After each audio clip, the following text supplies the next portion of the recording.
In today's video, we're talking about Noah Spence and what is possibly his very shaky future with the Tampa Bay Buccaneers.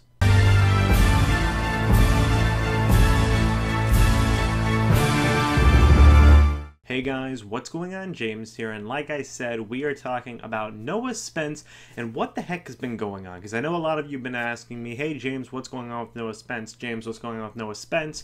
And honestly, I'm going to be dissecting all of it. I'm going to be looking at all of his stats all the way back from college to right now and try and figure out what the heck's going on, okay? Because it's honestly kind of confusing. So for those of you that don't know, Noah Spence, he's been the defensive end for the Tampa Bay Buccaneers back since 2016 when we drafted him in the second round. And currently right now, he has played 4 snaps in 2018 for the Buccaneers. Now I know it's like, oh, you mean he's played in 4 games, right, James? No. He's played in 4 defensive plays, or special teams plays if you want to say that, for the Buccaneers. And this is a guy who in his first year was actually doing pretty good as a starter. He played in all 16 games, started 3 of them. So what the heck's going on here? Well, to answer that question, I first need to go back all the way to his college days, okay? So, Noah Spence played at 2 colleges. He played at Ohio State University from 2012 to 2013, and then in 2014, or 2015, I can't remember which year, he then transferred to Eastern Kentucky University after having suspension issues with Ohio State and whatnot. I believe he was suspended indefinitely, so that's not good. But taking a look at his all 3 years in college, the first year he played in 12 games and only notched 1 sack. That's not very good. However, he was a true freshman. He wasn't playing. So that's fine. That's whatever. In his second year, he played in 13 games and he logged 8 sacks, which again, hey, that's pretty good. I believe he would then be redshirted. I'm not too sure. And then he would be suspended and whatnot and all that terrible things. Then he would go to Eastern Kentucky University where he would play in 13 games and get 11.5 sacks and be the Ohio Valley Defensive Player of the Year. Oh, that's pretty good. And he was also number 2 in sacks in his second year with Ohio State in the Big Ten. Those are pretty impressive numbers, to be fair. And I do want to point out that during his entire time in college, he did play on the defensive line. I know there have been some people who are saying, well, Noah Spence doesn't fit the system. He's more of an outside rushing linebacker. That's what he's played before in the past and whatnot. That's where he fits.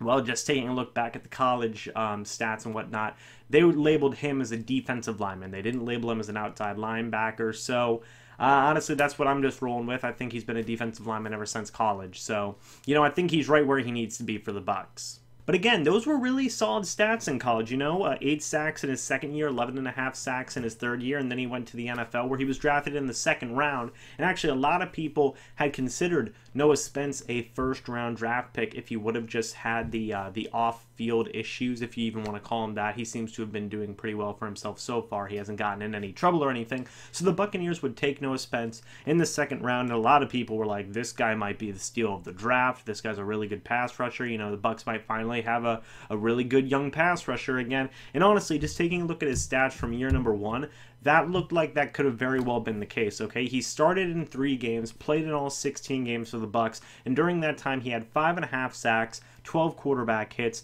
2 tackles for loss, 3 forced fumbles, and 2 pass deflections. That's only starting 3 games.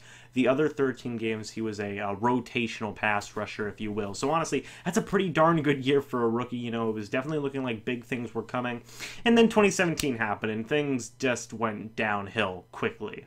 Taking a look at his 2017 stats, and the big thing that you have to mark here is that he played in 6 games and he started 3 of them. Why did he only play in 6 and start 3? Well, he has had really bad shoulder injuries in the past. I believe he had dislocated his shoulder 4 times, and it finally put him on the injured reserve. However, before he went on the injured reserve, he had 1 sack, 1 quarterback hit, 1 forced fumble, and 1 tackle for loss. So things were actually looking pretty good. Looked like he would have probably put up similar numbers to what he did the year before. So things were looking pretty encouraging, but those questions started to creep in of, oh man, is Noah Spence injury prone? What's going on?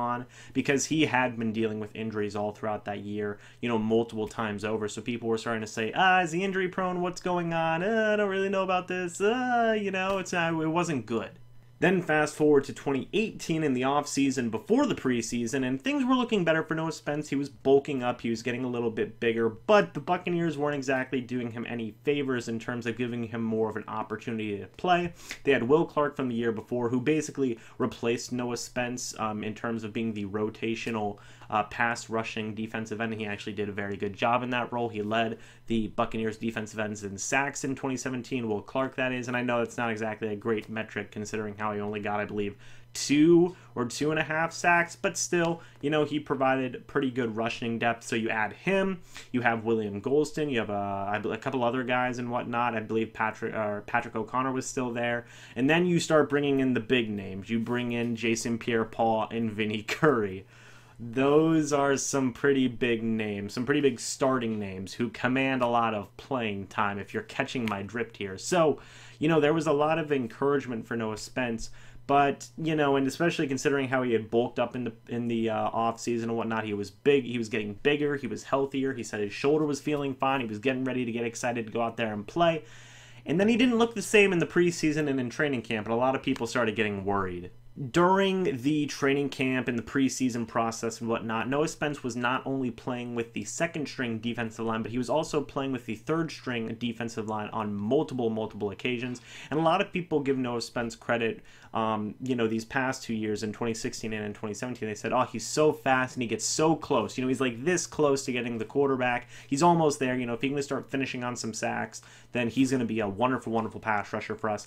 And this year, he didn't even, he would get close in some situations, but he was getting beat pretty regularly by third-string offensive linemen in the preseason games, and he was being held in until the fourth quarter on, the third and fourth preseason games. A lot of us were sitting there scratching our heads saying, what the heck's going on here? And even in press conferences, Noah Spence was saying, hey, I want to play more, I want to have the opportunity here to be somebody, and Dirk Cutter was saying, hey, that's very good, we're going to give you some, we're going to give you the opportunity. And then it just seems like he didn't do anything with that opportunity. What I'd chalk this up to possibly being is the multiple shoulder injuries. Could have had a potential stunt on Noah Spence's growth right now up to this point. I believe even Dirk Cutter said a couple months after it happened that, yeah, this injury might be long-term. It might be a long-term thing. And I think that even if the injury isn't still there, the time that he took off, you lose some technique, you get rusty, you don't get as much live game action. Because think about it, he got injured 6 games into the last season. So that was 10 games that he just didn't play. Then you count a whole offseason, and he was on the shelf for a pretty long time. So you get back, yes, there's that rust, you still have to remember the technique and whatnot. And there's a big difference between doing it on a practice field and doing it in a live game. The rust was clearly shown there, and I think a lot of people forget that. So with all that being said, what answer can I give here? What's going to happen to Noah Spence? Why hasn't he been playing in these games? Well, honestly, right now at this point, the reason I think he hasn't been playing in these games is just because we don't need him that much. There have been multiple injuries along the defensive line, especially at the defensive tackle position.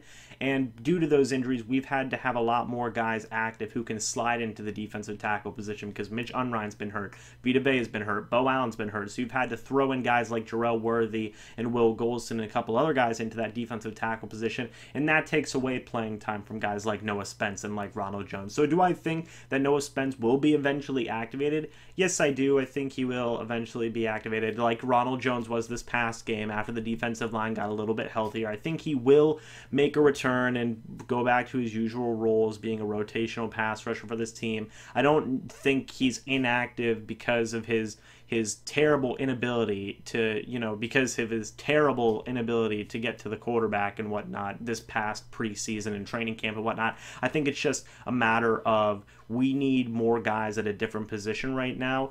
And Noah Spence having the role of a rotational pass rusher makes him one of the more expendable guys to have inactive right now. It's kind of like having that, Ryan Griffin as the third string quarterback. It's like, okay, we like having you on the team, and we will keep you on the team for certain situations. So like I said, given certain situations, like Ryan Griffin, it's like, okay, we like you, we'll keep you on the team, but, we don't necessarily need you right now unless a big injury happens or something along those lines. So, essentially Noah Spence, he's kind of like the third string defensive end. So, he's still valuable to the team, don't get me wrong, he's still a very valuable player, but the Bucs just have more pressing needs at other positions right now. So what situations can we see here? You know, yes, Noah Spence can be active, but what if the Buccaneers decide to go a different route, James? Maybe it's they're keeping him active because they plan on trading him or something along those lines, or they don't trust him anymore, so they might get rid of him eventually. What kind of compensation could we see in a Noah Spence trade? Because I know a lot of people have thought about that route of, oh, maybe Noah Spence will get traded and whatnot. Well, what kind of trade should we expect? Well, if you're asking me, I would definitely expect a trade for a safety position for sure. There's a lot of teams who could use rotational pass rushers who have backup safeties and whatnot. The one team that I thought about was the Denver Broncos. They have a backup safety by the name of Will Parks, and that's kind of the guy that you should be expecting our team's backup safeties. Because at the end of the day, you know, Noah Spence, aside from 2016, he had a really injury-riddled 2017, and then in 2018, so far up to this point, he hasn't done a lot to impress either. He's shown to be pretty rusty, in my opinion.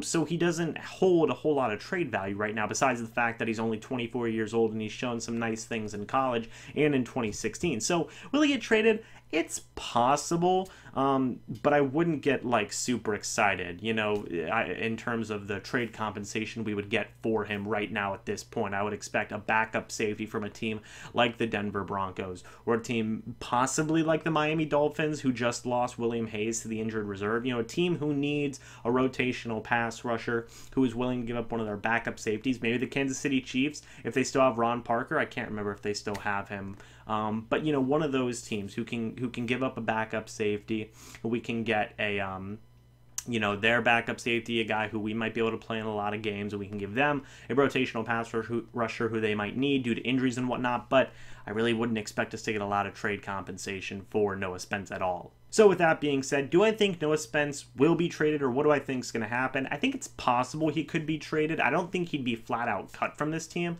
But at the same time, I think they're just kind of giving him the Ryan Griffin treatment, where it's just like, yeah, you're valuable to this team, you know, and you've shown some good things in the past, but we just don't have room for you right now. Maybe when the defensive tackles get a little bit healthier and when the secondary gets a little bit healthier, maybe we can activate you for a game here and there and use you as a rotational pass rusher. But right now, we have too many glaring injuries at other positions, so we're going to sign some other guys and activate them over you. But just wait, just give it time, you know, and we'll play you eventually. Now, Noah Spence could demand a trade because he's not getting playing time. That's totally another thing that could happen. You know, I might do that. You know, who knows? You know, you're still very young and you still have a lot of upside. That's the big thing with Noah Spence is you take a look at that 2016 year and you're like, holy crap, this guy's got a ton of upside. And I think he still does, but that shoulder injury kind of stunted his growth. So, yeah, that's kind of what I think about the situation right now. What do you guys think about Noah Spence? Do you think he's going to get traded, cut? If you think he's going to get traded, what do you think he's going to get traded for? Why do you think he would get cut? Or do you think he's just kind of in a Ryan Griffin situation where he, you know, they value him and he may be eventually activated if certain situations happen? Let me know what you guys think about all of this down in the comment section below. Hope you all enjoyed this video, and as always, I will see you in the next video, but until then, and as always, goodbye for now, and go Bucs!